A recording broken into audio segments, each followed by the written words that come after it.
దైనందిన జీవితంలో యోగా సాధన చేయడం ద్వారా మానసిక ఒత్తిడిని అధిగమించడంతో పాటు ఆరోగ్యవంతులుగా ఉండవచ్చునని స్టైల్ సుజోక్ థెరపిస్ట్ మూర్తి పేర్కొన్నారు. ప్రపంచ యోగా దినోత్సవం సందర్భంగా నగర ప్రజలకు యోగా దినోత్సవ శుభాకాంక్షలు తెలియజేశారు.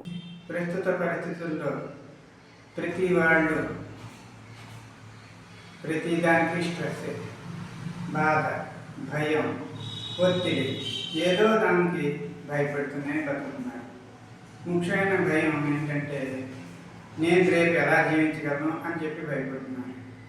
కానీ ప్రొఫెసర్ పార్క్ జేవు అన్నటువంటి ఆయన ఒకే ఒక్క సిద్ధాంతంపై ప్రతిపాదించారు. అది ఏంటంటే ట్రై ఆరిజిన్ స్మైల్ మెడిటేషన్ అనేటటువంటి సిద్ధాంతం. నీ శక్తి నీ దగ్గరే ఉంది. నీ శక్తి గురించి బయట వెతుకుతున్నావు, బయట వెతకు, బ్రీతింగ్ చేసుకో. బ్రీతింగ్ చేసుకుంటే అదే నిన్ను స్థాయికి తీసుకెళ్తుంది.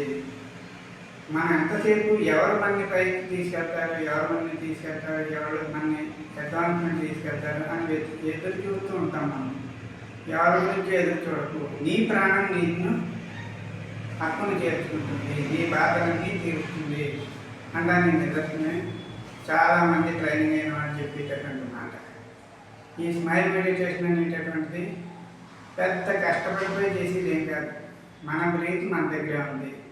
ఏమంటే మరి యోగా టీచర్లు అందరూ చెప్తున్నారు కదా, అలా చేయాలా, ఇలా చేయాలా, అలా చేయాలా, ఇలా చేయాలా, కన్ఫ్యూజ్ అవ్వకుండా అసలు బ్రీతింగ్ అనేది స్టార్ట్ చేయి.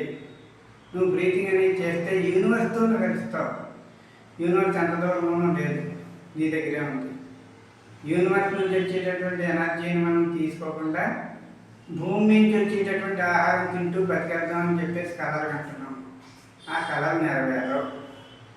యూనివర్స్ నుంచి వచ్చే ఎనర్జీని తీసుకో, సాధించుకో. నువ్వే గెలువు.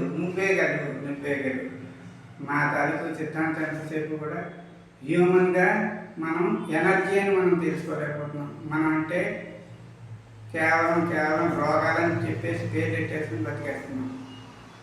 ఇదంతా కూడా ఈ స్ట్రెస్ ఇవన్నిటిని బయటికి దాటాలి అంటే కనుక బ్రీతింగ్ చేయడం అనేటటువంటి మెయిన్ ముఖ్యమైన సబ్జెక్ట్. దీన్ని